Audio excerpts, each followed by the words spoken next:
पहले तो आप सबको ईद की ढेर सारी बधाइयाँ। और पिछला लेक्चर जब मैंने लिया था तो मैंने बताया था ये इन्वेस्टमेंट फंक्शन है।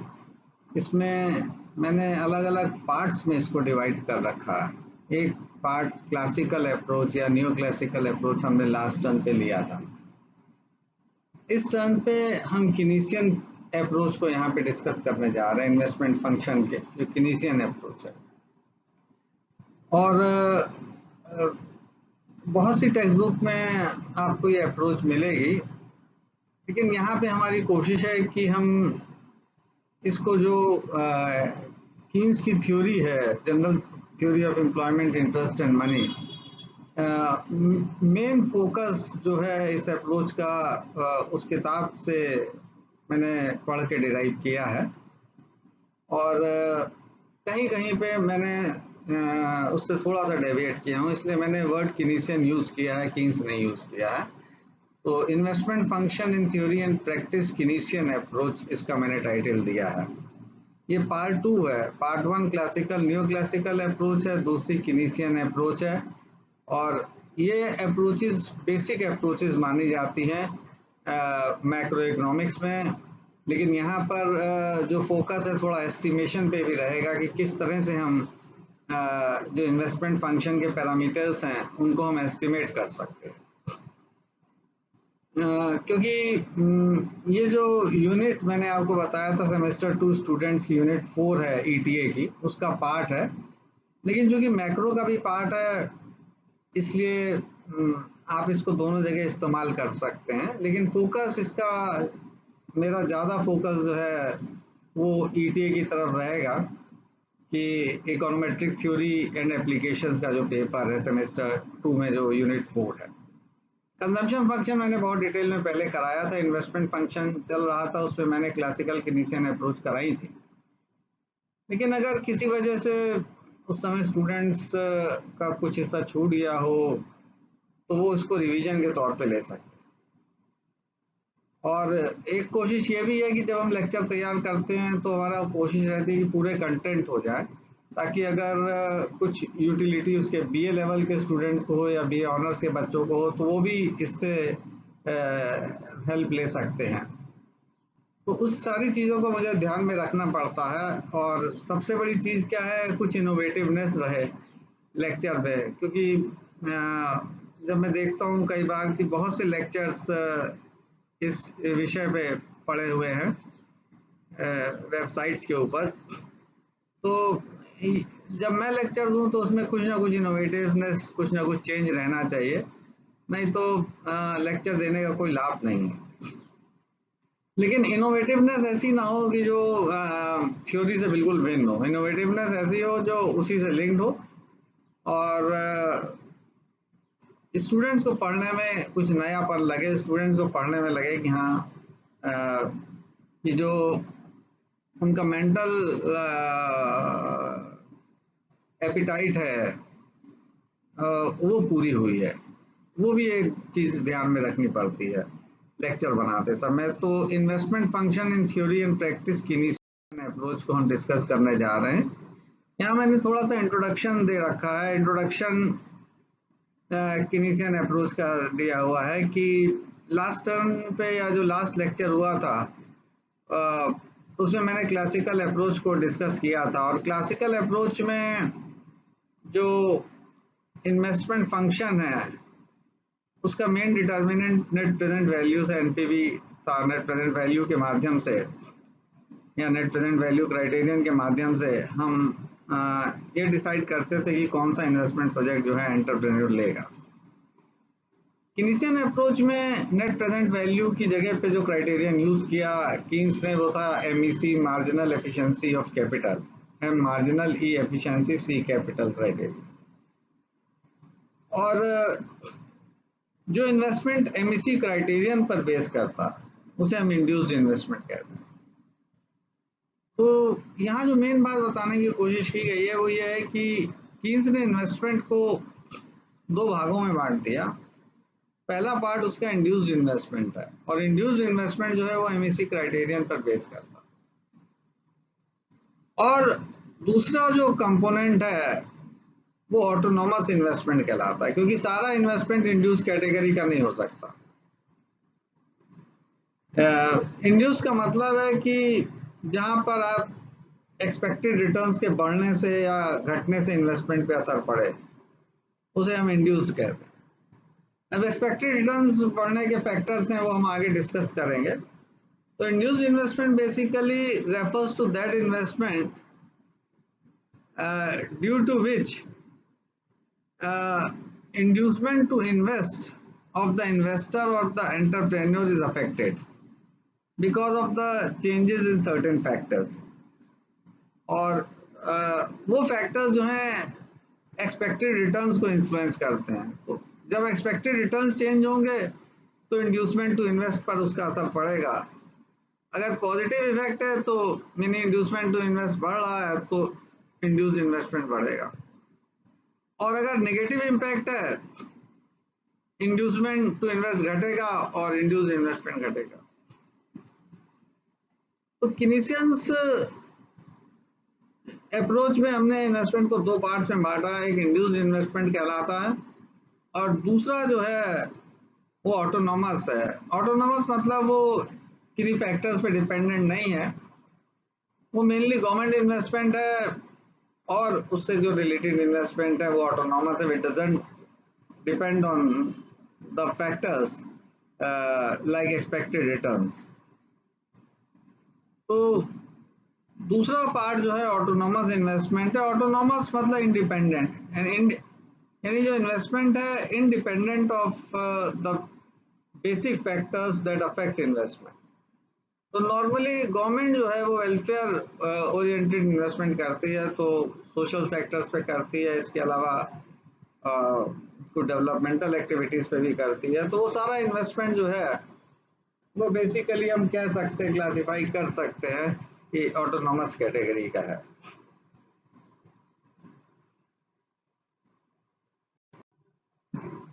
तो यहाँ पे उसी चीज को मैंने जो ऊपर पॉइंट है कि Keynesian made a distinction between induced and autonomous investment, लेकिन क्लासिकल थ्योरी में इंड्यूस्ड और ऑटोनॉमस इन्वेस्टमेंट में भिन्नता नहीं थी।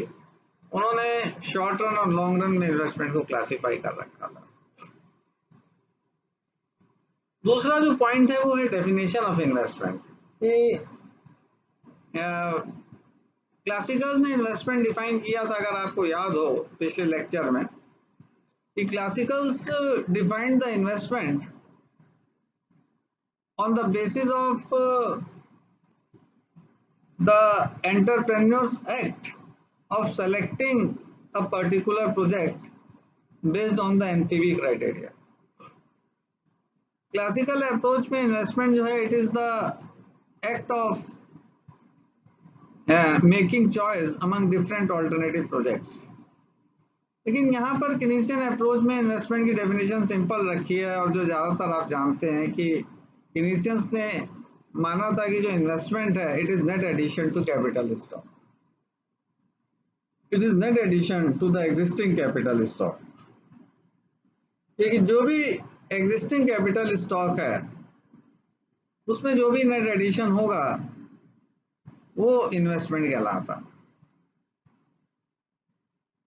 इसीलिए जो थ्योरी ऑफ इन्वेस्टमेंट है वो थ्योरी ऑफ कैपिटल स्टॉक से कनेक्टेड है। तो इन्वेस्टमेंट किनीशियन सेंस में कि it is net addition to the existing capital stock, इस तरह से किनीशियन ने इन्वेस्टमेंट को डिफाइन किया। और इन्वेस्टमेंट तब तक होगा जब तक कि marginal efficiency of capital rate of interest के बराबर ना हो जाए। क्लासिकल अप्रोच में हम लोग एनपीवी को मैक्सिमाइज करते थे, लेकिन यहाँ पर एंटरप्रेन्योर जो है that will be making additions to the capital stock until MEC declines and becomes equal to the rate of interest। इस पॉइंट को हम आगे भी हाईलाइट करेंगे, लेकिन ये इनिशियल पार्ट है कि how investment can be defined in the Keynesian approach. तो in the Keynesian approach investment is regarded as net addition to the existing capital stock।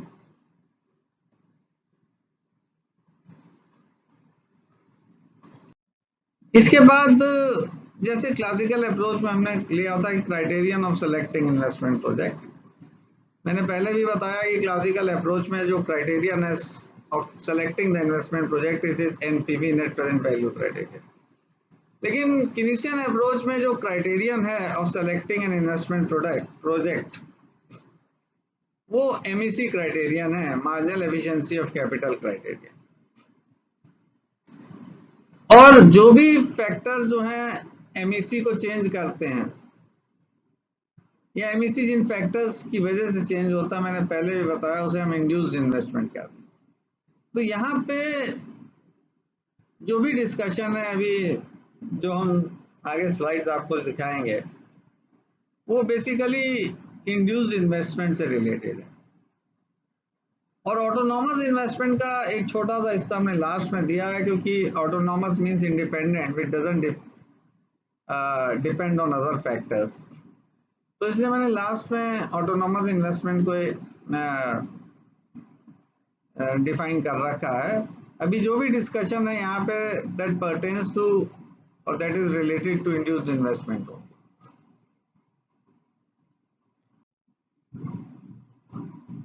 Meaning and estimation of MEC, इसके बाद जो point है कि आप MEC को कैसे define करेंगे, how will you define MEC, या उसका क्या अर्थ है और उसको कैसे एस्टिमेट करेंगे।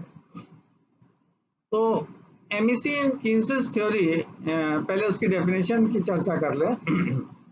ये स्टैंडर्ड डेफिनेशन है जो आपको कई जगह मिलेगी कि marginal efficiency of capital in Keynes' theory is defined as that rate of discount which equates present value of the future income stream, which equates present value of the future income stream from the capital asset to the supply price of that capital asset, to the supply price of that capital asset।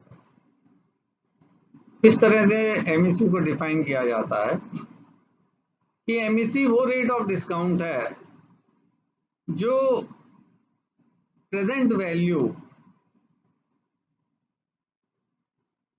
Of the future income stream, जो future में हमें project से income मिलेगी उसकी जो present value है,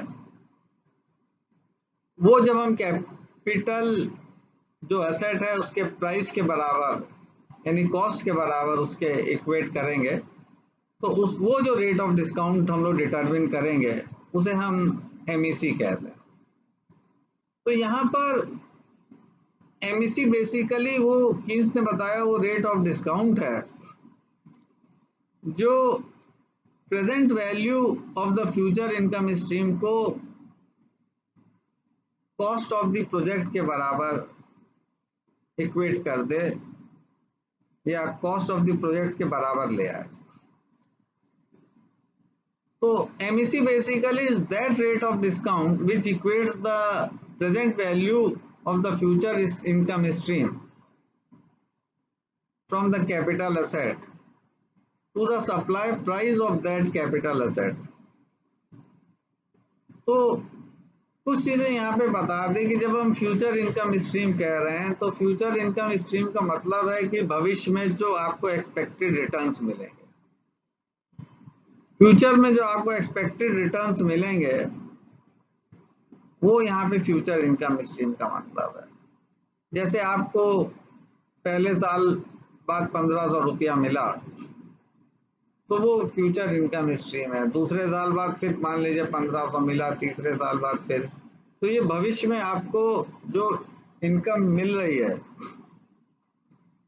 ये expected income है, क्योंकि आप प्रोजेक्टाइल लगा रहे हैं तो आप ये मान सकते हैं कि अंदाज लगा सकते हैं कि हमें अगले साल उसके अगले साल कितनी आय मिलेगी। कीन्स ने ये जो फ्यूचर इनकम आपको एक्सपेक्टेड फ्यूचर इनकम जो प्राप्त होगी उसको नाम दिया प्रोस्पेक्टिव यील्ड। यील्ड का मतलब कोई यहाँ पे प्रोडक्टिविटी वगैरह से नहीं है।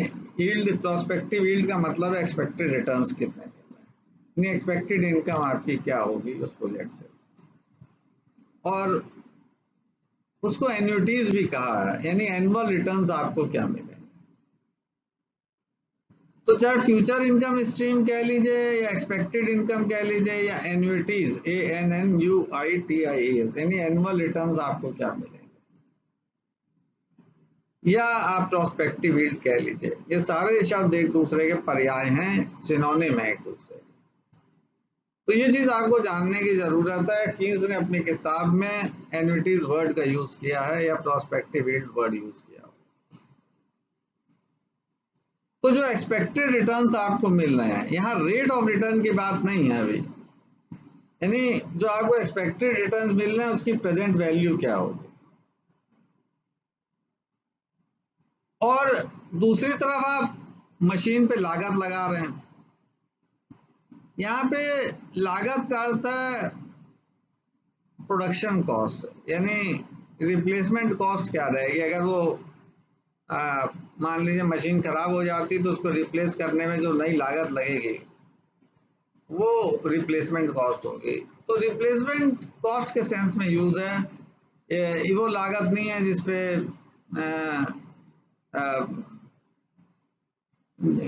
हम आप कोई प्रोजेक्ट कोई मशीन खरीद रहे हैं, लेकिन it is basically it pertains to the replacement cost of that project, या इट पर्टेन्स टू बहुत ज़्यादा अगर हम नाइसिटीज में जाएं तो ये कह सकते हैं कि प्रोडक्शन कॉस्ट उसे हम कह सकते हैं। लेकिन केस ने जो वर्ड यूज किया वो रिप्लेसमेंट कॉस्ट है, यानी उस वो मशीन अगर खराब हो जाए उसको रिप्लेस करने में जो लागत लगेगी वो रिप्लेसमेंट कॉस्ट है। क्योंकि सप्लाई प्राइस उन्होंने बोला है, यानी मशीन किस प्राइस पे प्रोड्यूसर सप्लाई करना चाहेगा। तो एमईसी बेसिकली वो रेट ऑफ डिस्काउंट है जो present value from the annual returns makes equal to the replacement cost of the project. तो वो रेट ऑफ डिस्काउंट हमें निकालना पड़ेगा। अभी इसको एग्जांपल के जरिए भी हम आपको समझाएंगे तो ये डेफिनेशन फिर आपको और क्लियर हो जाएगी। यहाँ पे एस्टिमेशन हमने दो पार्ट्स में दिखाया है। पहला पार्ट है कि जब मशीन की लाइफ 1 साल है, क्योंकि जब 1 साल है तो उसको एस्टिमेट करना बहुत सिंपल है, लेकिन 1 साल से अधिक है तब थोड़ा एस्टिमेशन में प्रॉब्लम आती है। तो ये दो अलग अलग केसेस डिस्कस किए हैं। When the life of capital asset is 1 year and when life of capital exceeds 1 year, 1 साल से अधिक है। ये चीजें बड़ी ध्यान देने वाली हैं, छोटी छोटी हैं कि सर क्या चीज कहना चाह रहे हैं, लेकिन कई बार छोटी चीजों से आप बड़ी चीज निकाल सकते हैं। तो अभी हम उसको भी देखेंगे यहाँ पे नेक्स्ट स्लाइड में। पहला केस है एस्टिमेशन का, when life of the capital asset is 1 year. C ये फार्मूला दिया हुआ मार्जिनल एफिशिएंसी ऑफ कैपिटल निकालने का, एमईसी निकालने का, क्योंकि एमईसी को रेट ऑफ डिस्काउंट कहा गया है और आई यहाँ पे रेट ऑफ डिस्काउंट है। तो सी रिप्लेसमेंट कॉस्ट है कैपिटल एसेट की, C is the replacement cost of the capital asset. R जो रिटर्न 1 साल बाद मिलेगा, एक्सपेक्टेड रिटर्न आफ्टर 1 ईयर या expected cash flow after 1 year. I मैंने पहले बताया it is rate of discount, और 1 प्लस आई डिस्काउंट फैक्टर है, पहले भी इसके बाद चर्चा कर चुके हैं क्लासिकल केस में। लेकिन क्लासिकल और यहाँ बहुत फर्क है, वहां आई को मार्केट रेट ऑफ इंटरेस्ट माना गया, ये ध्यान रखिएगा। क्लासिकल थ्योरी में हमने आर लिया था, वहां पर आर को मार्केट रेट ऑफ इंटरेस्ट माना था, इसलिए मैंने यहाँ आर नहीं लिया स्मॉल आर, यहाँ पे आई लिया है। आई जो है इसे रेट ऑफ डिस्काउंट कहा गया, और ये मार्केट रेट ऑफ इंटरेस्ट नहीं है, ये आपको डिटरमिन करना, क्योंकि सी दिया हुआ है, आर दिया हुआ है, replacement cost of capital asset दी हुई है और एक्सपेक्टेड रिटर्न्स दिया हुआ है। तो एक इक्वेशन है, दो वेरिएबल दिए हैं, एक अननोन है तो एक अननोन निकल जाएगा। यहाँ पे इंपेरिकल एस्टिमेशन दिया हुआ है एक एग्जांपल के माध्यम से कि मान लीजिए replacement cost of capital asset जो है वो 1000 रुपए है, यानी cost of the capital asset is 1000 rupees, और उसकी लाइफ 1 ईयर है, क्योंकि हमने 1 साल का ही केस लिया, यानी 1 साल बाद वो मशीन बेकार हो जाती है। और कैश फ्लो 1100 रुपया, यानी 1 साल बाद आपको 1100 मिलेगा। तो एक्सपेक्टेड रिटर्न्स आर आपको पता है, आर कितना है 1100, सी कितना है 1000 रुपया। अब उस इक्वेशन में आपको बताया था C equal to R upon 1 + i, उसमें रख दी।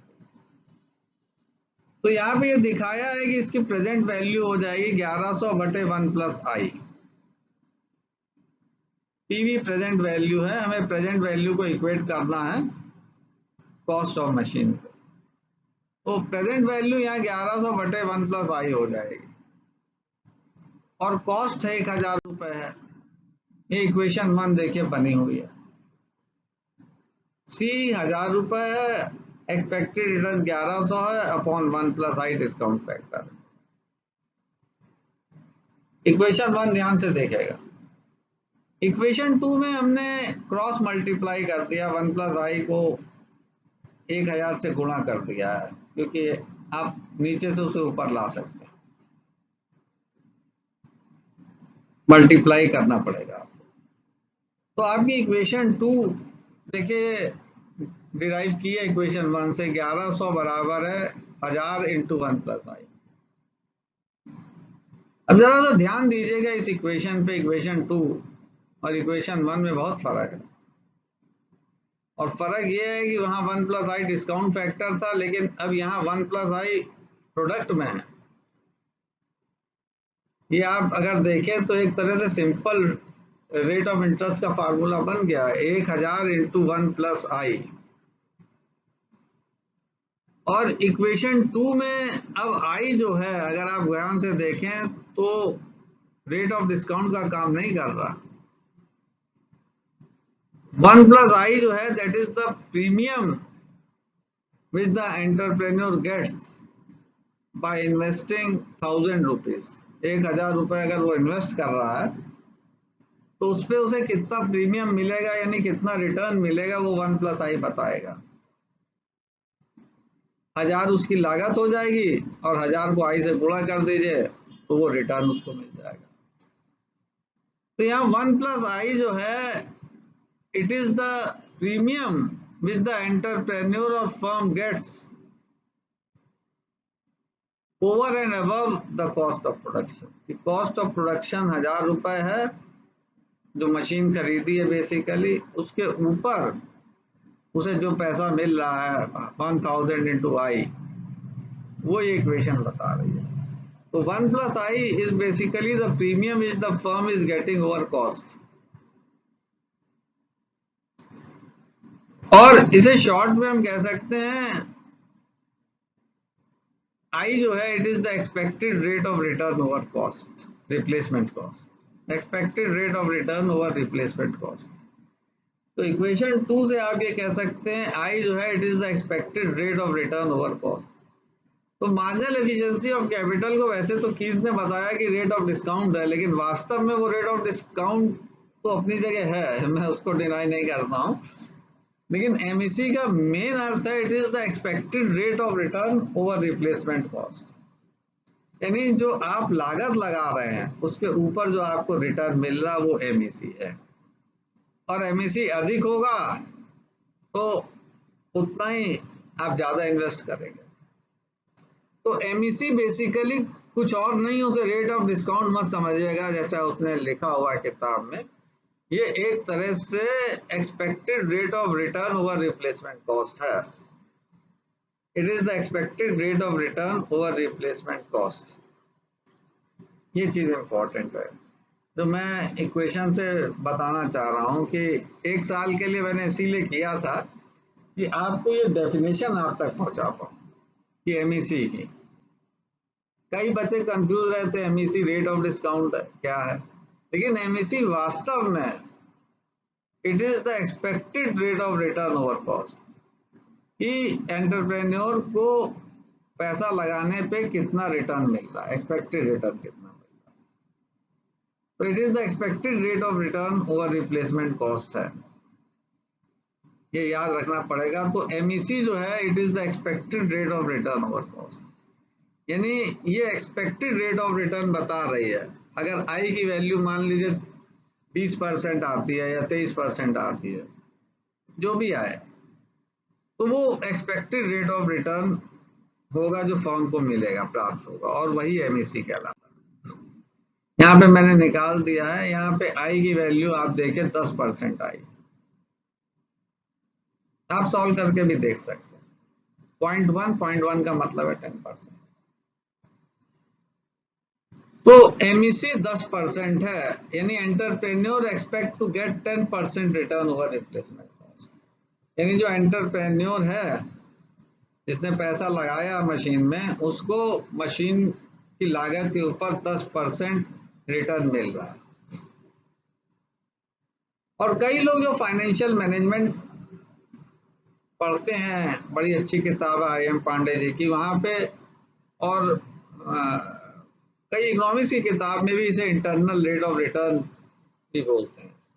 तो चाहे इंटरनल रेट ऑफ रिटर्न बोलिए, इंटरनल इसलिए बोलते हैं क्योंकि हमने इस इक्वेशन के माध्यम से आई निकाला, क्लासिकल की तरह नहीं किया है कि मार्केट रेट ऑफ इंटरेस्ट ले लिया, आई को हमने यहाँ डिटरमिन किया। तो इसे चाहे इंटरनल रेट ऑफ रिटर्न कह लीजिए, चाहे रेट ऑफ डिस्काउंट कह लीजिए, और चाहे expected rate of return over replacement cost कह लीजिए, एमईसी तीनों से आप संबोधित कर सकते हैं। लेकिन ज्यादातर जब हम आम भाषा में बोलते हैं कि एमईसी कितना है, तो एमईसी मतलब एक्सपेक्टेड रेट ऑफ रिटर्न कितना मिल रहा है, what is the expected rate of return. आप भी शेयर मार्केट में पैसा लगाएंगे तो आप ये देखेंगे कि एक्सपेक्टेड रेट ऑफ रिटर्न इस स्टॉक से, इस शेयर से कितना मिल रहा है। अगर एक्सपेक्टेड रिटर्न आपको लगेगा कम है तो आप क्यों पैसा लगाएंगे। केस खुद भी बहुत बड़े स्टॉक ब्रोकर थे, और ये कंसेप्ट एक तरह से ये कहा जाए कि अगर उन्होंने वहीं से लिया है तो कोई गलत नहीं होगा, क्योंकि ज्यादातर ये फाइनेंशियल मैनेजमेंट में यूज होता है इंटरनल रेट ऑफ रिटर्न। और एमईसी को चाहे इंटरनल रेट ऑफ रिटर्न कह लीजिए, चाहे आप रेट ऑफ डिस्काउंट कह लीजिए जो कीन्स ने कहा, और या आप इसे expected rate of return over replacement cost कह लीजिए। लेकिन आम भाषा में इसको बोलना यही ठीक होगा कि MEC basically is the expected rate of return over cost, तो आपको आसानी से समझ में आएगा और आप आगे अपनी बात कन्वे कर सकते हैं। तो ये एमईसी का अर्थ है, जो आपने इस सिंपल इलस्ट्रेशन के माध्यम से आप इसे समझ सकते हैं। अगर हम ऐसे ही बोल देते हैं कि ये रेट ऑफ डिस्काउंट है या expected rate of return over cost है, तो आप गहराई तक नहीं जा पाते। तो गहराई पे जाने के लिए जरूरी है वो इक्वेशन दिखाना जरूरी था, और उस इक्वेशन से वो बात क्लियर हो जाती है कि जब आप लागत को 1+i से गुणा कर रहे हैं, तो वो 1+i बेसिकली प्रीमियम है या वो एक्सपेक्टेड रिटर्न है जो फर्म को मिल रहा लागत के ऊपर। अब अगर मान लीजिए कि मशीन की लाइफ 1 साल से ज्यादा है, 3 इयर्स है, तो ये फार्मूला हो जाएगा C = R/1+i + R/1+i²। इस तरह से चलेगा 1+i⁻t। ऊपर R हर साल बदल भी सकता है, R1, R2, R3 कर सकते हैं, लेकिन जितना आप चेंज करेंगे एस्टिमेशन में उतनी दिक्कत आती है। तो एस्टिमेशन सिंपल रखने के लिए मैंने कांस्टेंट R माना है कि हर साल सेम एक एन्युटी आपको मिल रही है, हर साल आपको आपका जो रिटर्न है, यानी जो इनकम आप जनरेट कर रहे हैं फ्यूचर में, वो सेम है, वो बदल भी सकती है। तो ये फार्मूला आपको ध्यान में रखना पड़ेगा अगर मशीन की लाइफ 1 साल से अधिक है। तो डिस्काउंट फैक्टर नीचे का चेंज हो जाएगा और प्रेजेंट वैल्यू आपका फिर सम हो जाएगा, हर साल का जो डिस्काउंट आएगा वो उसका सम आपको करना पड़ेगा। इसको कैसे एस्टिमेट करते हैं वो भी तरीका हमने आगे बताया है। यहाँ पे एम्पेरिकल इलस्ट्रेशन मैंने दे रखा है कि 3 साल लाइफ है एक मशीन की, 3 साल, ये याद रखना पड़ेगा। इसीलिए नीचे 1 + i, 1 + i², 1 + i³ लिखा हुआ। और हर साल मशीन जो आपने लगाई है उससे 500 रुपए एनुअल इनकम जनरेट हो रही है, यानी एन्युइटीज 500 रुपए के बराबर है। Every year firm is getting annual return of 500 for 3 years। और लागत मशीन की 1000 रुपए हमने मानी हुई है जैसे पहले थी। अब आई को एस्टिमेट करना बहुत सिंपल टास्क नहीं है। यहाँ पे आपको थोड़ा सा इसको चेंज करना पड़ेगा। यहाँ पे मैंने अगली स्लाइड में चेंज किया है कि आप 1/1 + i की जगह पे x रख लीजिए, तो ये इक्वेशन बन जाएगी और पूरी इक्वेशन को 1000 से भाग कर दीजिए। तो लेफ्ट हैंड साइड में 1000 है तो 1 हो जाएगा, और राइट हैंड साइड में 500 है तो 0.5 हो जाएगा। 500 बटे 1000 1/2 और 0.5। और 1 + i की जगह x रख दिया, 1/1 + i की जगह x रख दिया, 1/1 + i की जगह x, तो 0.5x, 0.5x², 0.5x। अब आप इसको 0.5 से पूरे को डिवाइड कर दीजिए तो आपको ये इक्वेशन मिलेगी x³ + x² + x - 2 = इक्वेशन बहुत आसानी से आप डिराइव कर सकते हैं। खाली इस इक्वेशन को हमें सॉल्व करके x का एक फैक्टर निकालना पड़ेगा।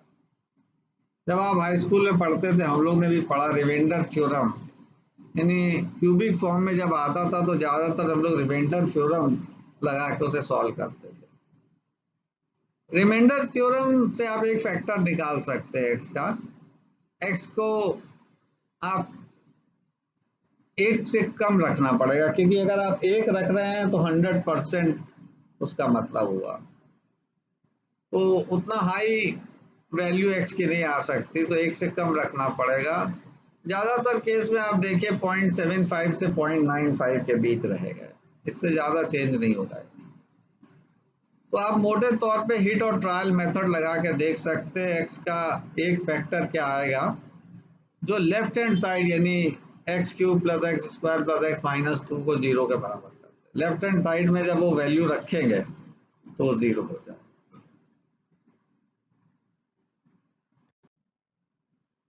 तो यहाँ पर x की वैल्यू हमने एस्टिमेट की है 0.811, यानी x को जब हम उस इक्वेशन में रखेंगे 0.811 को, तो वो इक्वेशन 0 हो जाएगी। आप रख के देख सकते हैं x³ + x² + x - 2 = 0.811 रखिएगा तो x की वैल्यू जब इसमें, तो वो लेफ्ट हैंड साइड 0 के बराबर हो जाएगा।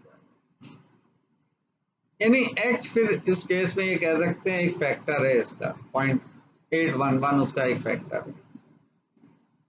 तो x = 0.811 रखा मैंने और i की वैल्यू निकाल लीजिए, क्योंकि x बराबर है 1/1 + i।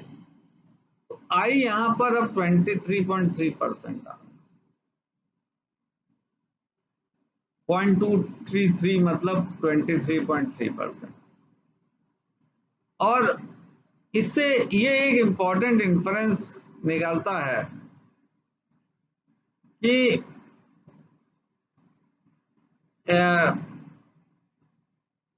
क्योंकि i जो है 2 फैक्टर्स पे डिपेंडेंट है। अगर आप ध्यान से देखें, इंटरनल रेट ऑफ रिटर्न, एक रिप्लेसमेंट कॉस्ट पे, अगर रिप्लेसमेंट कॉस्ट बढ़ती है तो i कम हो जाएगा, और दूसरा अगर एक्सपेक्टेड रिटर्न्स या एन्युइटीज कम होती है तो भी i कम हो जाएगा, यानी MEC डिक्लाइन कर जाएगा। तो वही चीज यहाँ लिखी है कि ये आपको माइंड में अब रखना पड़ेगा कि MEC would diminish if replacement cost, यानी जो कॉस्ट ऑफ मशीन है वो अगर बढ़ती है, और या एनुअल इनकम आपकी एक्सपेक्टेड इनकम डिक्लाइन कर जाए। तो इन दोनों की वजह से एमईसी डिमिनिश करता है, आपको माइंड में रखना पड़ेगा, क्योंकि यहाँ इंड्यूस्ड इन्वेस्टमेंट की बात है। तो इंड्यूसमेंट टू इन्वेस्ट आपका डिमिनिश करेगा अगर एमईसी डिमिनिश करेगा, और एमईसी डिमिनिश कर सकता है अगर रिप्लेसमेंट कॉस्ट उसकी बढ़ जाए या प्रोस्पेक्टिव यील्ड उसकी या एन्युइटीज उसकी कम हो जाए। अब इसके बाद हमने नेक्स्ट पॉइंट यहाँ लिया है, pattern of change in MEC क्या होगा, किसी एक समय अवधि में पैटर्न ऑफ चेंज एमईसी में क्या होगा। तो पहले तो हमने आपको बताया कि डेफिनेशन क्या है कीनेसियन अप्रोच में इन्वेस्टमेंट की, फिर क्राइटेरियन आपको बताया एमईसी क्राइटेरियन, फिर उसका एस्टिमेशन आपको एक्सप्लेन किया। एक साल के लिए मशीन की लाइफ है और अगर एक साल से अधिक है मशीन की लाइफ तो आप कैसे एस्टिमेट करेंगे। अब इसके बाद एमईसी ओवर टाइम कैसे, उसका क्या पैटर्न होगा।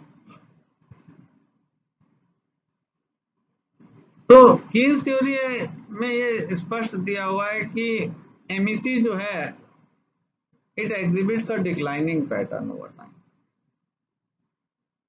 MEC exhibits a declining pattern over time, और उसका कारण क्या है कि जैसे जैसे आप एक्स्ट्रा कैपिटल या एडिशनल कैपिटल असेट इंस्टॉल करेंगे, as you install additional capital asset तो marginal efficiency of capital diminish करेगी। यानी किसी एक समय अवधि में, तो ओवर एनी टाइम पीरियड अगर आप लें, if you consider any time period, तो उसमें suppose you install first machine तो that gives you larger returns, second machine will give you little less, third will give you further less. तो आप जब machine को इंस्टॉल करते हैं तो every additional machine gives you lesser expected return. और ये चीज आपने डिमांड थ्योरी में भी पढ़ी कि जब आप एक रोटी खाएंगे अधिक सेटिस्फैक्शन है, दूसरी खाएंगे कम।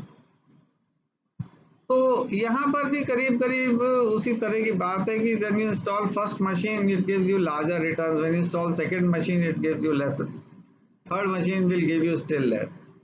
उसका कारण क्या है, उसके दो कारण कीन्स ने बताए हैं कि why the expected returns decline या MEC declines over time। ये MEC क्यों डिक्लाइन करती है, उसका दो कारण है।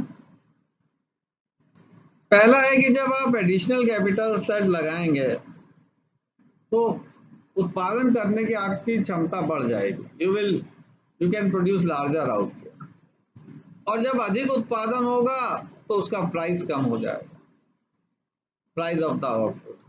और प्राइस कम होने का मतलब है कि आपको आपकी एक्सपेक्टेड इनकम कम हो जाएगी। तो एक कारण जो है कि उसने कहा कि लॉन्ग रन में ये important reason, as additional capital assets are installed, price of the output would tend to diminish, और प्राइस कम होने से your expected income would tend to decline.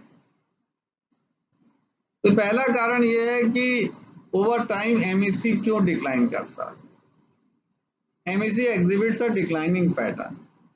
तो जैसे जैसे आप कैपिटल एसेट बढ़ाएंगे, यानी पहला 10,000 लगाया तो आपको हो सकता है 20% रिटर्न मिले, एमईसी मिले, दूसरा लगाया हो सकता 15% एमईसी मिले, तीसरा लगाया और कम। तो जैसे जैसे आप एडिशनल कैपिटल सेट इंस्टॉल कर रहे हैं, यानी आप वॉल्यूम ऑफ इन्वेस्टमेंट बढ़ा रहे हैं, एमईसी डिमिनिश कर रहा है। और डिमिनिश करने का सबसे बड़ा कारण पहला उन्होंने बताया कि आपके वॉल्यूम ऑफ आउटपुट बढ़ेगा, और वॉल्यूम ऑफ आउटपुट बढ़ने से प्राइस ऑफ आउटपुट गिरेगा, और प्राइस ऑफ आउटपुट कम होने से आपका जो एक्सपेक्टेड रिटर्न है या जो एक्सपेक्टेड इनकम है फ्यूचर में वो डिमिनिश होगा। और दूसरा कारण उन्होंने यहाँ बताया जो ऊपर लिखा है कि as you demand more machines resources are scarce, और जो रिसोर्सेज उस मशीन को बनाने में लग रहे हैं उसके दाम बढ़ जाएंगे।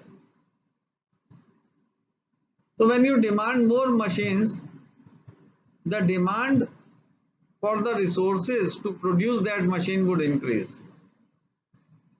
and when the demand for the resources to produce that machine increases, the price of that resources rises, तो उसकी कीमत बढ़ जाएगी, और कीमत बढ़ने से price of the capital asset would price, वो यहाँ ऊपर हमने पहले पॉइंट में दे रखा कि when you demand more machines, the scarce resources used to produce that machine would fetch higher price, वो higher price fetch करे,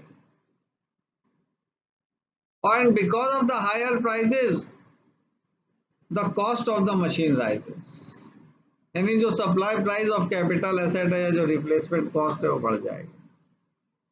तो शॉर्ट रन में ये रोल उनका, ये कहना है बहुत इंपॉर्टेंट फैक्टर, ये जो फैक्टर है बहुत इंपॉर्टेंट रोल प्ले करता।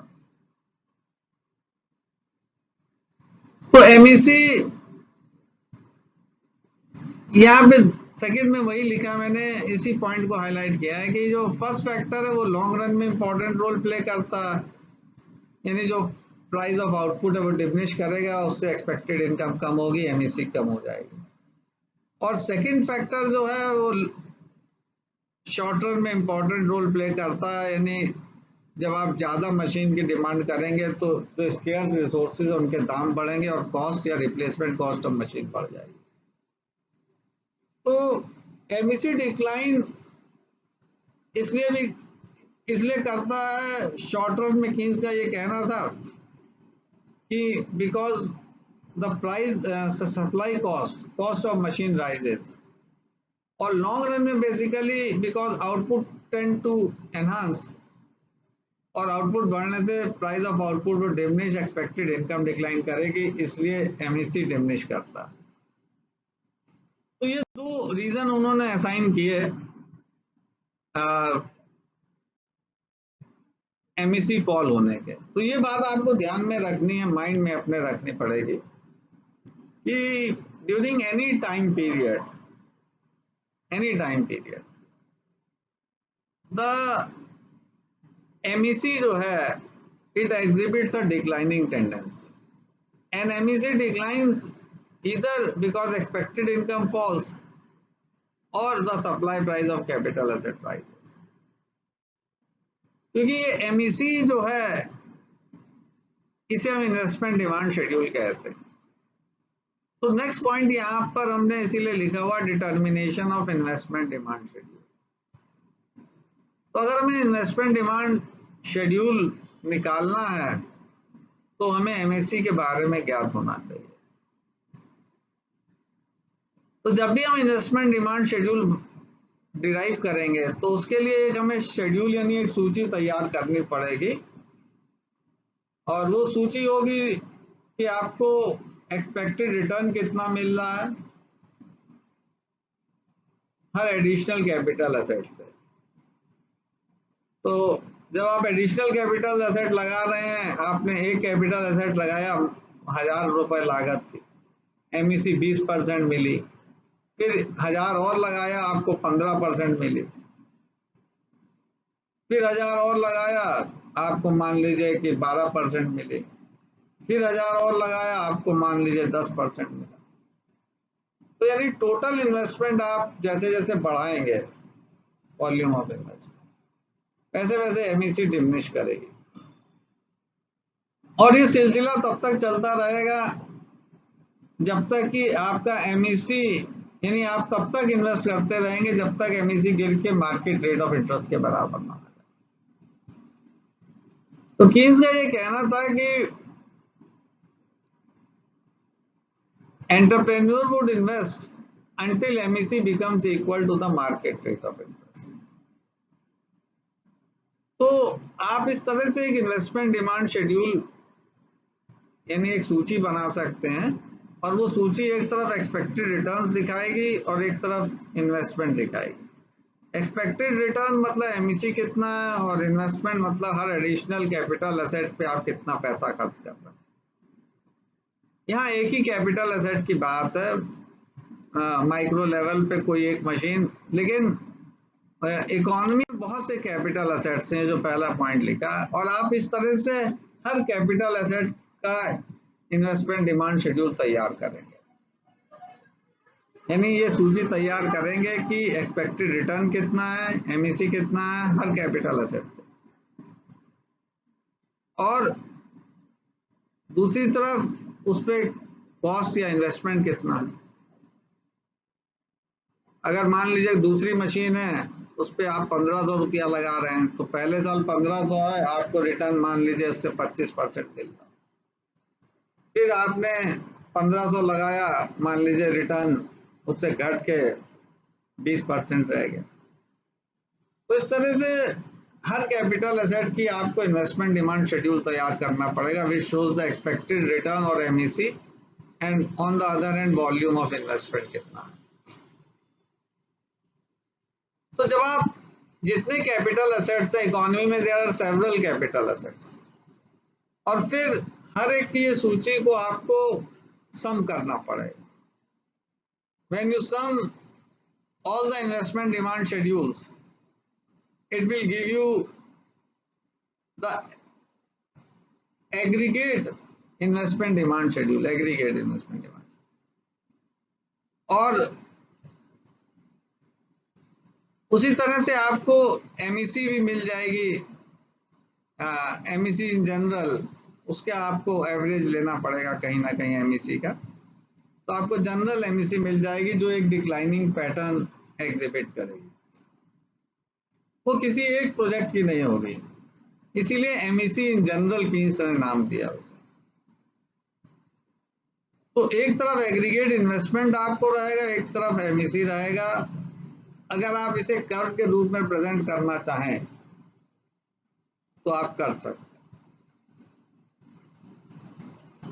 तो आपको डाउनवर्ड स्लोपिंग कर्व मिलेगा, जो नेक्स्ट स्लाइड में यहाँ दिखाया गया है, ये डाउनवर्ड स्लोपिंग कर्व है। इसको आप इन्वेस्टमेंट डिमांड शेड्यूल कर्व नाम दे सकते हैं, या इसे आप एग्रीगेट एमईसी कर्व कह सकते हैं। बेसिकली ये शेड्यूल है, इसको सम करना बहुत सिंपल टास्क नहीं है, लेकिन अप्रोक्सीमेटली अगर आप कर्व बनाना चाहें तो उसका शेप एक डाउनवर्ड स्लोपिंग कर्व की तरह मिलेगा। तमाम बुक्स में आपको ये एमईसी कर्व मिलेगा, इसे आप एमईसी कर्व भी कह सकते हैं, लीनियर कर्व बनाया गया है। और दूसरी तरफ क्या है, इसे आप इन्वेस्टमेंट डिमांड शेड्यूल कर्व भी कह सकते हैं। तो कोई भी आप नाम दे दीजिए, ऊपर हमने हेडिंग डाल रखी फिगर 1 में, curve representing investment demand schedule और aggregate marginal efficiency of capital. तो चाहे इसे एमईसी कर्व कह लीजिए या इन्वेस्टमेंट डिमांड शेड्यूल कह लीजिए, एक ही है। और यहाँ वाई एक्सिस पे आपको एमईसी या रेट ऑफ इंटरेस्ट दोनों आप ले सकते हैं, MEC and rate of interest. यहाँ पे एमईसी लिखा, आप यहाँ पे एंड करके रेट ऑफ इंटरेस्ट भी डाल सकते। और एक्स एक्सिस पे आप देखिए लेवल ऑफ एग्रीगेट इन्वेस्टमेंट दिया हुआ, लेवल ऑफ एग्रीगेट इन्वेस्टमेंट। तो जैसे जैसे एग्रीगेट इन्वेस्टमेंट बढ़ रहा है, एमईसी कम हो रहा, और ये तब तक आप इन्वेस्ट करेंगे जब तक कि एमईसी रेट ऑफ इंटरेस्ट के बराबर ना हो जाए। मान लीजिए market rate of interest I2 है, तो जब तक आपका आप इन्वेस्टमेंट तब तक करते रहेंगे जब तक आपका एमईसी घट के स्मॉल I2 के बराबर ना हो जाए, जो वाई एक्सिस पे थी। तो ये रिलेशनशिप है between MEC and aggregate investment, जिसको आप एक अप्रोक्सीमेटली लीनियर कर्व के रूप में रिप्रेजेंट कर सकते हैं।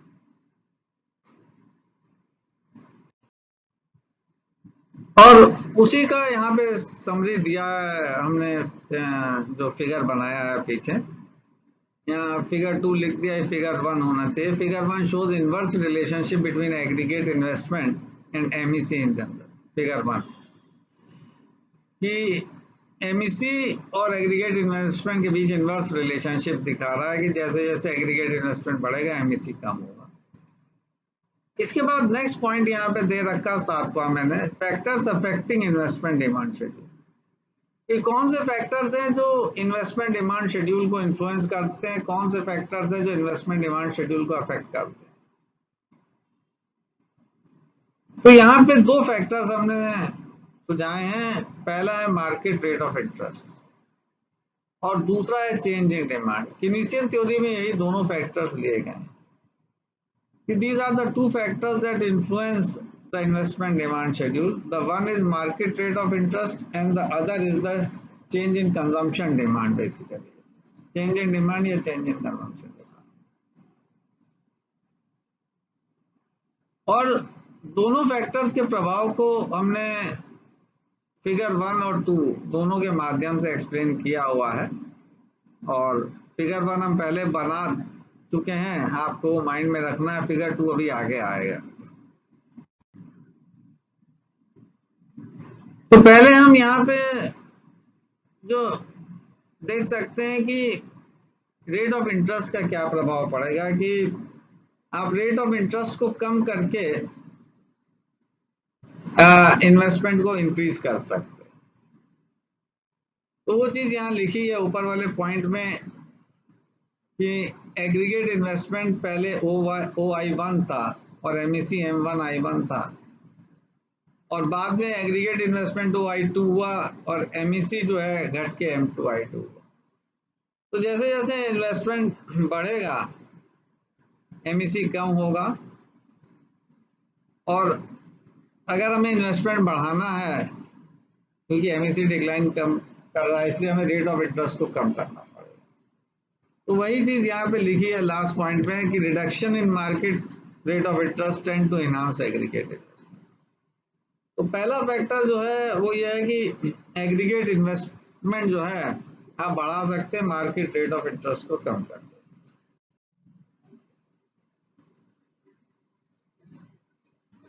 और अगर हम आगे रेट ऑफ इंटरेस्ट को नहीं बढ़ा सकते तो फिर हमें एमईसी वहां पे रोकना पड़ेगा।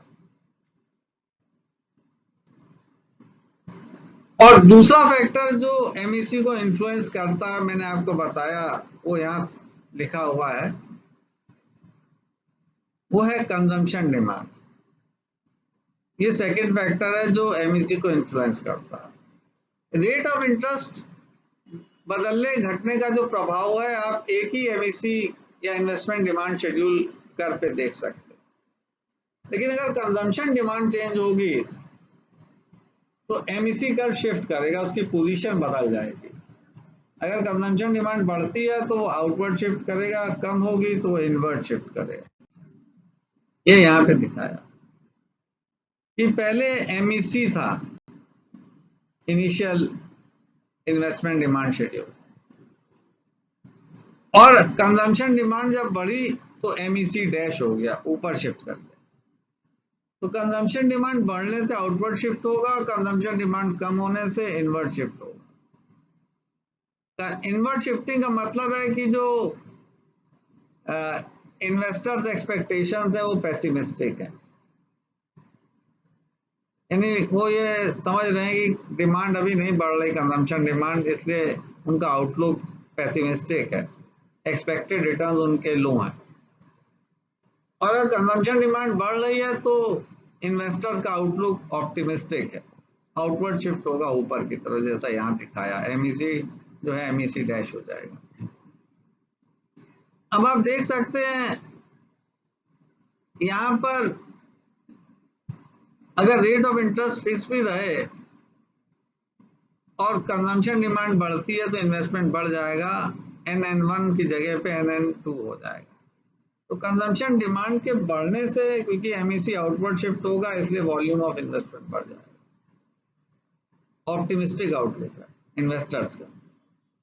और अगर कंजम्पशन डिमांड कम होती है, पेसिमिस्टिक आउटलुक है, तो एमईसी डैश जो है वो नीचे की तरफ आ जाएगा या एमईसी और नीचे आ जाएगा, बैकवर्ड शिफ्ट होगा या लेफ्टवर्ड शिफ्ट होगा। तो ये चीज यहाँ पे दिखाई है, ये दो फैक्टर्स हैं जो इन्फ्लुएंस करते हैं, और उसी चीज को यहाँ पे एक्सप्लेन किया गया है कि जो इंड्यूस्ड इन्वेस्टमेंट है वो डिपेंड करता है रेट ऑफ इंटरेस्ट पे या एमईसी पे या पार्टली ऑन बोथ। इसने ये बताया कि जो इन्वेस्टमेंट डिमांड शेड्यूल है, it partly depends on the rate of interest and partly on the position of MEC या कंजम्पशन डिमांड। तो दोनों पे निर्भरता है, रेट ऑफ इंटरेस्ट पे भी कुछ हद तक, और कुछ हद तक पोजीशन ऑफ एमईसी, यानी एमईसी का जो कर्व है वो ज्यादा लेफ्टवर्ड है या ज्यादा आउटवर्ड है। तो अगर आउटवर्ड है, ऑप्टिमिस्टिक एक्सपेक्टेशंस हैं एंटरप्रेन्योर्स की, और इन्वेस्टमेंट अधिक होगा। तो ये दो फैक्टर्स हैं जो इन्वेस्टमेंट को, इंड्यूस्ड इन्वेस्टमेंट को इन्फ्लुएंस कर रहे हैं। एक है रेट ऑफ इंटरेस्ट, अगर रेट ऑफ इंटरेस्ट में चेंज होता है तो move along the same MEC का, और अगर कंजम्पशन डिमांड में चेंज होता है जो इन्वेस्टर्स एक्सपेक्टेशन को इन्फ्लुएंस कर रहा है, उसकी वजह से आउटवर्ड या इनवर्ड शिफ्ट होगा। अब यहाँ 8th पॉइंट लिया गया है कि ये फैक्टर्स की कुछ प्रैक्टिकल लिमिटेशंस भी हैं। ये मत समझिएगा कि आप ब्याज की दर जितना जाए कम कर दें और उसे इन्वेस्टमेंट बढ़ा दें, और ये भी संभव नहीं है कि आप कंजम्पशन डिमांड बूस्ट कर सकते हैं टैक्स कंसेशन देकर, टैक्स कम करके इनकम बढ़ा दे डिस्पोजेबल और उससे कंजम्पशन बढ़ जाए। तो प्रैक्टिकल लिमिटेशंस हैं फैक्टर्स के, और उन प्रैक्टिकल लिमिटेशंस की वजह से कई बार ऐसी स्थिति आती है जब एमईसी कोलैप्स कर जाती है। तो यहाँ हम दो चीजें 8th पॉइंट में देखेंगे। पहले प्रैक्टिकल लिमिटेशंस क्या हैं, और उनकी लिमिटेशंस की वजह से एमईसी कैसे कोलैप्स करती है। बहुत इंपॉर्टेंट पॉइंट है। पहला है कि one of the practical limitations हमने बताया है, curtailing the rate of interest arises from the fact that Keynes strongly favored monetary policy in which rate of interest should be kept low to the extent that it could generate sufficient investment to maintain full employment। यानी Keynes का ये कहना था कि जो monetary policy है उसका ये उद्देश्य होना चाहिए कि ब्याज की दर को बहुत निम्न रखे, बहुत लो रखे, ताकि फुल एम्प्लॉयमेंट की सिचुएशन जनरेट हो सके।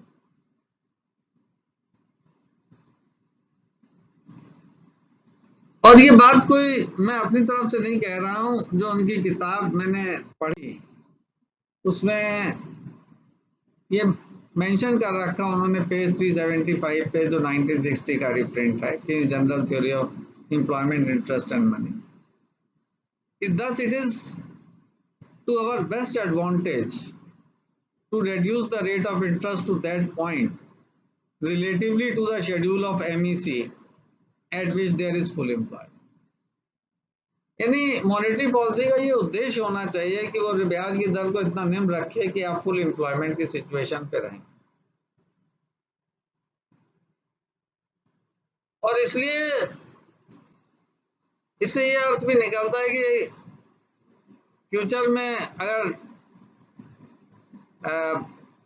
ब्याज की दर आप सोचे कि हम और कम कर लें और एम्प्लॉयमेंट बढ़ा लें, अगर एम्प्लॉयमेंट फुल एम्प्लॉयमेंट में नहीं है तो उसमें हर्डल्स हैं। ये मत समझिएगा सिंपल टास्क है। और एक सबसे बड़ा हर्डल ये है कि if the rate of interest is very low तो डिमांड फॉर मनी जो है that becomes perfectly elastic. Perfectly elastic का मतलब है people wish to keep more money in the form of cash rather than in bank balances। इसको हम liquidity trap reason भी कहते हैं कि एक रेट ऑफ इंटरेस्ट पे demand for money perfectly elastic होगा, people would like to keep money in the form of cash with themselves. Demand for money becomes perfectly elastic क्योंकि ऑलरेडी हम low rate of interest की policy कर रहे हैं, follow कर रहे हैं, और नीचे ले जाना बहुत मुश्किल है। और कीज ने उसका कारण बताया कि इसको नीचे ले जाने का जो सबसे बड़ा हर्डल है कि that the demand for money becomes perfectly elastic and what we call as the liquidity trap.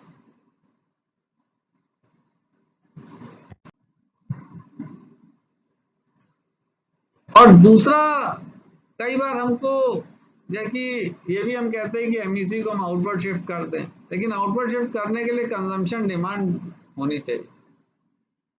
लेकिन अगर डिमांड बहुत लो है, स्लगिश है, तो एमईसी आउटवर्ड शिफ्ट नहीं हो सकता, बल्कि वो इनवर्ड शिफ्ट हो जाएगा। क्योंकि इन्वेस्टर्स की जो एक्सपेक्टेशंस हैं कैश फ्लो की, रिटर्न्स की, एन्युइटीज की, वो कम हो जाएंगी। तो डिप्रेशन टाइम्स में खास कर ये देखा गया है कि जो एमईसी कोलैप्स होने का बहुत बड़ा कारण है कि कंजम्पशन डिमांड जो है वो डिमिनिश कर गई है, और उसके डिमिनिश करने से इन्वेस्टर्स के एक्सपेक्टेशंस पेसिमिस्टिक हैं और वो ये समझते हैं कि उनको बहुत लो रिटर्न मिलेगा। उनका सोचना गलत नहीं है, अगर डिमांड नहीं है तो प्रोडक्शन क्यों करेंगे, क्यों कैपिटल इस एसेट को इंस्टॉल करेंगे। तो यहाँ पे मैंने ये दिखाया है कि एमईसी कैसे कोलैप्स करता, वो चीज इंपॉर्टेंट है, एक इलस्ट्रेशन से दिखाया कि जब आपने 3 साल माना था उसकी लाइफ और एनुअल रिटर्न आपने 500 माने थे, मान लीजिए 500 से घट के 400 रह जाते हैं क्योंकि डिमांड स्लगिश है। डिप्रेशन टाइम्स में या रिसेशन टाइम्स में डिमांड स्लगिश हो जाती है। अभी कोविड-19 में भी आप देखिए केवल नेसेसरी गुड्स की डिमांड हो रही है, बाकी लग्जरी आइटम्स वगैरह लोगों ने बंद कर रखे हैं। और उसका एक कारण ये भी है कि एकदम से अनएम्प्लॉयमेंट इतना जनरेट हो गया है, जो वर्कर्स हैं they are moving back to their home, अब वहां भी रोजगार मिलेगा कि नहीं, क्या स्थिति होगी, ये सारी चीजें माइंड में हैं। तो अगर डिमांड स्लगिश हो जाए तो फ्रेश इन्वेस्टमेंट नहीं आएगा, आप कितनी भी कोशिश कर लीजिए, चाहे मोरेटोरियम लगा लीजिए आरबीआई जो कह रहा, या आप ये है कि उनको बहुत लो रेट ऑफ इंटरेस्ट पे लोन दें, जब उनको लोन की जरूरत ही नहीं है तो क्यों लोन लेंगे जब रिटर्न उन्हें नहीं दिख रहा। तो अगर रिटर्न मान लीजिए मैंने ज्यादा नहीं कम किया, 500 से 400 रुपए कर दिया, 100 रुपए मान लीजिए रिटर्न कम मिल रहा, लाइफ स्पैन वही 3 साल है मशीन का और कॉस्ट उसकी 1000 रुपए है। तो एमईसी कोलैप्स जो वर्ड हम यूज कर रहे हैं वो इंपॉर्टेंट है। यहाँ पे देखिए, इसको सॉल्व करेंगे उसी रिमाइंडर थ्योरम के जैसे पहले सॉल्व किया, तो आपको वही सारे स्टेप्स यहाँ फॉलो करने हैं। एक्स के टर्म्स में इक्वेशन बनानी है, अब एक्स को आपको 0 के बराबर लाने के लिए एक्स की वैल्यू निकालनी पड़ेगी, और वो वैल्यू यहाँ पे निकाली एक्स की 0.9121, और x 0.9121 है तो x 1/1 प्लस आई के बराबर है, आई 19.6% आएगा। तो जब रिटर्न 500 रुपए था तो एमईसी 33.3% थे, और घट के सिर्फ 400 रुपए हुआ है तो एमईसी 9.6%, यानी 60% से भी लगभग 60% के बराबर डिक्लाइन हुआ है, around 60% डिक्लाइन एमईसी में। This is what we call as the collapse of MEC. और कीज ने यही बताने का कोशिश किया है कि डिप्रेशन टाइम्स में चूंकि एमईसी कोलैप्स कर जाती है, इसलिए आप ब्याज की दर को घटा के इन्वेस्टमेंट बढ़ाएं या ये कोशिश करें कि एकदम से कंजम्पशन डिमांड बूस्ट कर दे, वो पॉसिबल नहीं है। और वहां पे फिर वो ऑटोनॉमस इन्वेस्टमेंट का रोल इंपॉर्टेंट होता है, उसको हम अभी बाद में जिक्र करेंगे। तो एमईसी कैसे कोलैप्स करती है वो इससे बढ़िया एग्जांपल नहीं हो सकता जो आपको दिया है कि मात्र 100 रुपए से आपका एक्सपेक्टेड रिटर्न घटा, लेकिन MEC has collapse by around 60%, 60% नीचे, यानी इन्वेस्टर्स का आउटलुक इतना पेसिमिस्टिक है कि वो अब इन्वेस्ट करना नहीं चाह रहे। और ये आउटलुक चेंज करना कि हम टैक्स कंसेशन दे के आउटलुक बदल दें, ये बहुत संभव नहीं है। मॉनेटरी पॉलिसी का भी दायरा सीमित हो जाता है, इसीलिए क्लासिकल थ्योरी डिप्रेशन टाइम्स में फेल हो गई।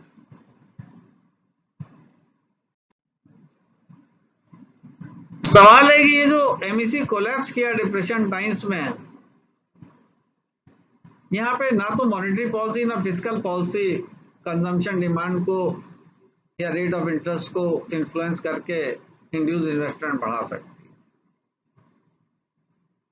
इसलिए कई लोगों का ये मानना भी है, यहाँ पे ये एक इम्पोर्टेंट पॉइंट है, और कि क्या जो एमईसी है वो सही वॉल्यूम ऑफ इन्वेस्टमेंट को इंडिकेट करता है। अगर हम रेट ऑफ इंटरेस्ट को ज़्यादा चेंज नहीं कर सकते तो क्या रेट ऑफ इंटरेस्ट इन्वेस्टमेंट को उसी तरह इन्फ्लुएंस करेगा जैसे एमईसी कर्व शो कर रहा है, या उससे कम चेंज करेगा? तो एक नया कंसेप्ट यहाँ पे आता है एमईआई का, मार्जिनल एफिशिएंसी ऑफ इन्वेस्टमेंट। यानी ये देखा गया अक्सर कि जो रेट ऑफ इंटरेस्ट है, जो इन्वेस्टमेंट है, it is insensitive to the rate of interest, because rate of interest is already low, और लो करके आप इन्वेस्टमेंट रिवाइव करते बहुत मुश्किल है।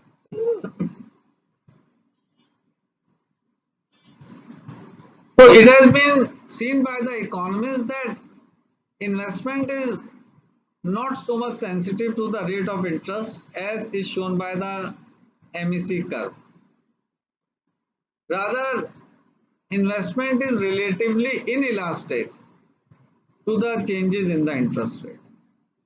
और अगर इंटरेस्ट इनइलास्टिक है तो वहां पर MEC की जगह एक नया कर्व है MEI। तो मार्जिनल एफिशिएंसी ऑफ इन्वेस्टमेंट भी इन्वेस्टमेंट डिमांड शेड्यूल को रिप्रेजेंट करता है, और वो प्रैक्टिकली ज्यादा अप्रोप्रिएट कर्व है क्योंकि उसका स्लोप बहुत तेजी से कम होता है, और वो इंडिकेट करता है क्योंकि जब आप एक MEC या MEI कर्व पे मूव करते हैं तो रेट ऑफ इंटरेस्ट में और इन्वेस्टमेंट चेंज में रिलेशनशिप बताता है। तो अगर स्लोप बहुत ज्यादा है, यानी इनइलास्टिक कर्व है, तो इंटरेस्ट के चेंज होने से इन्वेस्टमेंट में बहुत फर्क नहीं पड़ेगा। वो चीज यहां पर हमने बताई है स्लाइड में कि if investment is insensitive to the rate of interest, then it generates a new curve what we call as MEI, marginal efficiency of investment. फिर आप MEC को मत देखें, it is better to look at MEI, और ये दोनों curve यहाँ पे फिगर 3 में बना है। ये MEC कर्व है बाहर वाला, अंदर वाला MEI कर्व। अब आप देख सकते हैं कि अगर ब्याज की दर I1 है तो MEI के हिसाब से आपका इन्वेस्टमेंट OM1 है और MEC के हिसाब से OM3 है, और ब्याज की दर जब MEI2 हो जाती है तो इन्वेस्टमेंट M2 हो जाता है MEI के हिसाब से, और MEC के हिसाब से M4 हो जाता है। तो यहाँ पे देखिए change in investment M3 M4 है जब रेट ऑफ इंटरेस्ट चेंज हो रहा है, और यहाँ पे चेंज है केवल M1 M2। यानी ब्याज की दर अगर आप बहुत ज्यादा भी चेंज करेंगे तो इन्वेस्टमेंट बहुत ज्यादा चेंज नहीं हो रहा, और ये प्रैक्टिकली भी देखा गया है कि investment is not so much sensitive to rate of interest. कई बार RBI आप देखेंगे कि ब्याज की दरें कम करती है, अभी भी कम की है, रेपो रेट कम किया है, 4% पे रेपो रेट को ले आए, लेकिन इन्वेस्टमेंट उससे बहुत इन्फ्लुएंस नहीं होगा। Investment is not so much sensitive, investment is more sensitive to the consumption demand, more sensitive than to the rate of interest. तो वही चीज यहाँ पे हमने लिखी हुई है जो आपको वहां बताई है कि in figure 3 as the interest rate declines from I1 to I2 investment increases marginally. तो इंटरेस्ट रेट चेंजेस की वजह से investment is not very sensitive, it's inelastic. तो प्रैक्टिकली एमईआई ज्यादा इंपॉर्टेंट कर्व है एज कंपेयर टू एमईसी, ये बात यहाँ बताने की कोशिश की है। और इसलिए मॉनेटरी पॉलिसी अगर हम रेट ऑफ इंटरेस्ट के थ्रू वर्क करें तो उसका इन्वेस्टमेंट पे बहुत ज्यादा प्रभाव नहीं पड़ेगा, उसका बहुत ज्यादा प्रभाव नहीं पड़ेगा, क्योंकि इंटरेस्ट के चेंज होने से इन्वेस्टमेंट में बहुत मार्जिनल चेंज हो रहा है एमईआई के हिसाब से। तो एमईआई इसीलिए मैं कह रहा हूँ बहुत अप्रोप्रिएट कर्व है as compare to MEC.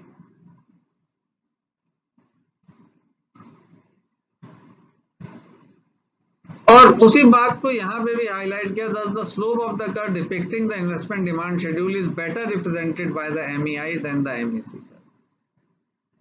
एमईआई curve ज्यादा अप्रोप्रिएट है as compare to the MEC curve.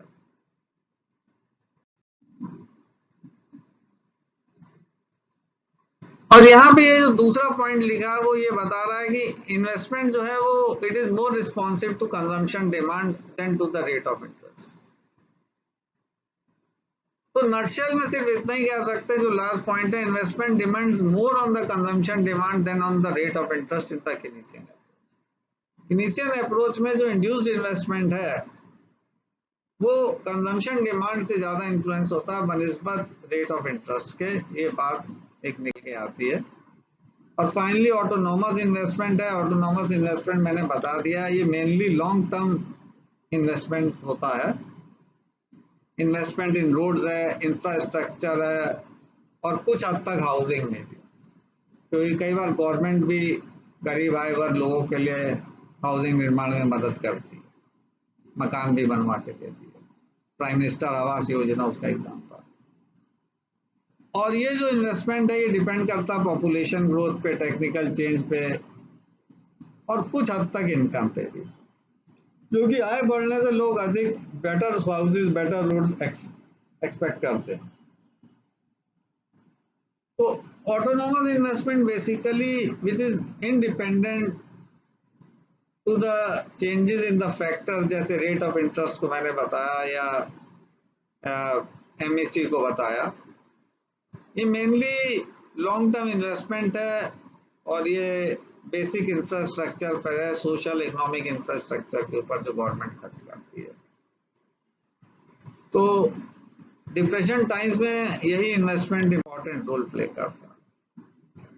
और वही बात यहाँ लिखाई है, during depression it is auto which plays crucial role to put the economy back on the growth. और एक बार ऑटोनॉमस इन्वेस्टमेंट से रिकवरी शुरू हो जाए फिर इंड्यूस इन्वेस्टमेंट अपना काम कर सकता है, फिर वो तेजी से जीडीपी को लिफ्ट कर देगा। और इसीलिए इंड्यूस इन्वेस्टमेंट को हम लोग यहाँ देखिए लिखा हुआ high frequency component of investment कहते हैं, क्योंकि उससे जीडीपी तेजी से बढ़ता भी है और इंड्यूस इन्वेस्टमेंट कम होने से वो कम भी होता है। तो it is high frequency component of investment, induced investment. Autonomous investment जो है वो लो फ्रीक्वेंसी कंपोनेंट है इन्वेस्टमेंट, क्योंकि उससे आप एक स्टेबल ग्रोथ जनरेट कर सकते हैं, लेकिन उसकी वजह से जीडीपी में एकदम से उछाल है ऐसा नहीं है। क्योंकि मैंने बताया था जो इंड्यूस्ड इन्वेस्टमेंट है, कीन्स ने भी उसे कहा कि वो एनिमल स्पिरिट पे बेस करता है। ये एक बार इन्वेस्टर्स को ये लगता है कि ऑप्टिमिस्टिक सेंटिमेंट्स हैं उनके, तो वो बहुत तेजी से इन्वेस्ट करते हैं, लेकिन अगर ऑप्टिमिस्टिक एक्सपेक्टेशंस नहीं है उनकी तो वो फिर इन्वेस्ट नहीं करते। तो लास्ट में ये कंक्लूडिंग ऑब्जर्वेशन है, यहाँ पे ये भी 10वां पॉइंट है कि Keynesian approach highlights the importance of autonomous investment in augmenting GDP। कि डिप्रेशन टाइम्स में ऑटोनॉमस इन्वेस्टमेंट का बहुत अहम रोल है कीन्स थ्योरी में। और कीन्स की थ्योरी बेसिकली अगर ये कहें कि गवर्नमेंट इन्वेस्टमेंट को फेवर करती है तो गलत नहीं है। और दूसरी बात ये है कि कीन्स थ्योरी ये भी बताती है कि लिमिटेशंस हैं रेट ऑफ इंटरेस्ट के और कंजम्पशन डिमांड के,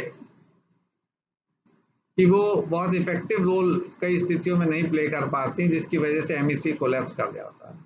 और ये चीज यहाँ लिखी है कि it collapses specially in times of depression या रिसेशन। और वहां पर अगर मैं इंड्यूस इन्वेस्टमेंट रिवाइव करना, इकोनॉमिक ग्रोथ रिवाइव करनी है, तो ऑटोनोमस इन्वेस्टमेंट का अहम रोल है, मेजर रोल है।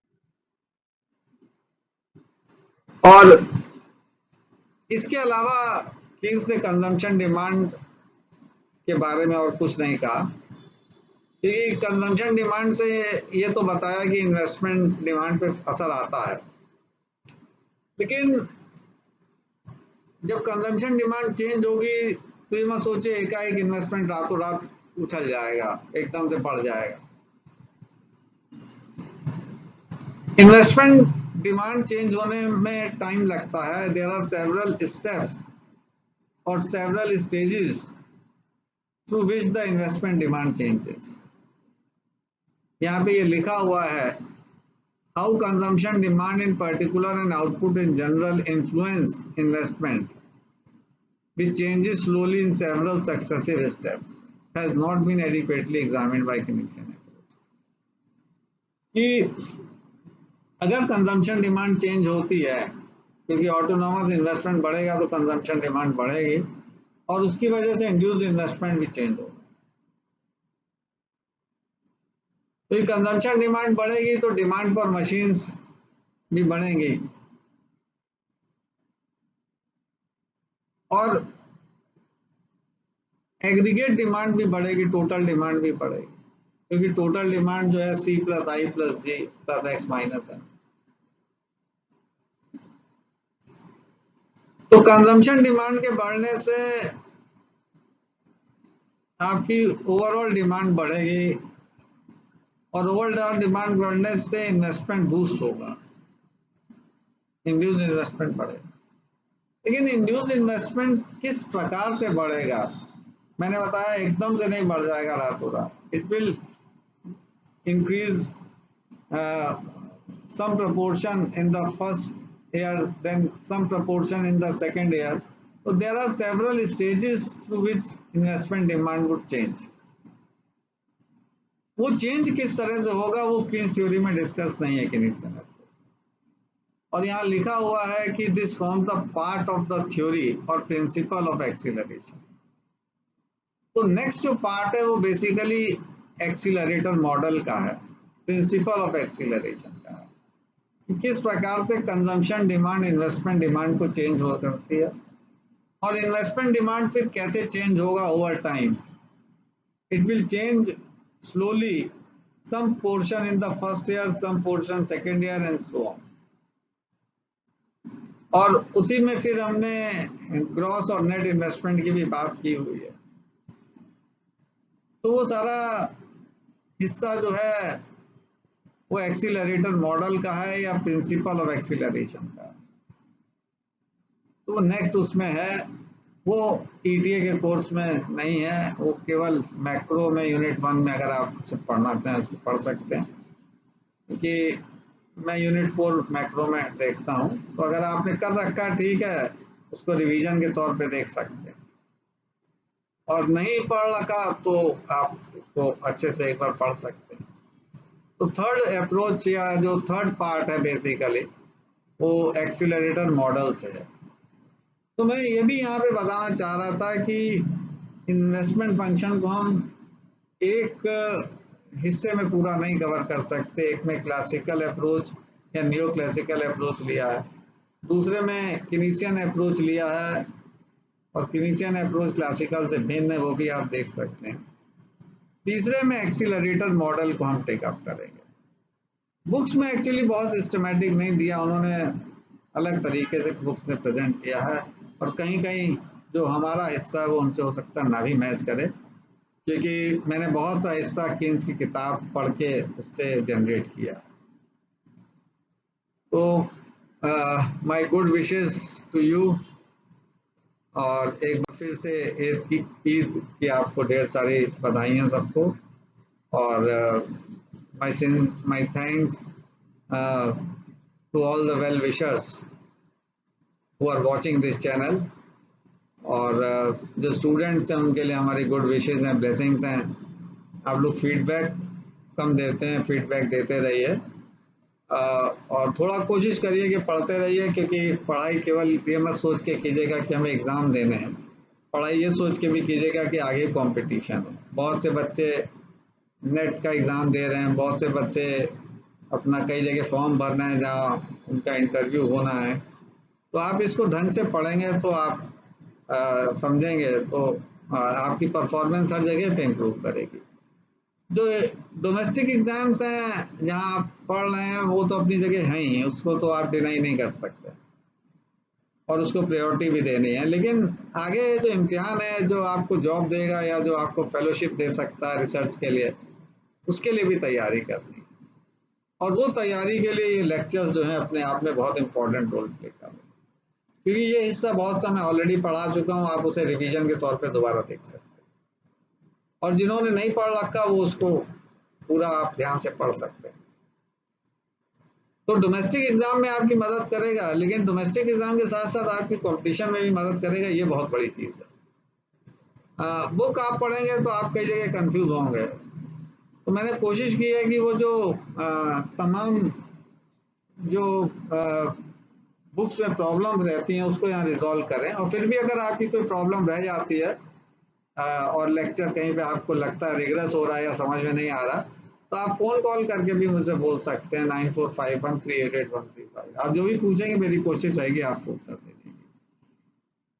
तो good wishes to all of you and goodbye. और फिर अब ये थर्ड पार्ट जो है एक्सीलरेटर मॉडल का, उसको अब हम 2-3 दिन में कोशिश करेंगे कि I will try to put it and place it before you. Okay, goodbye.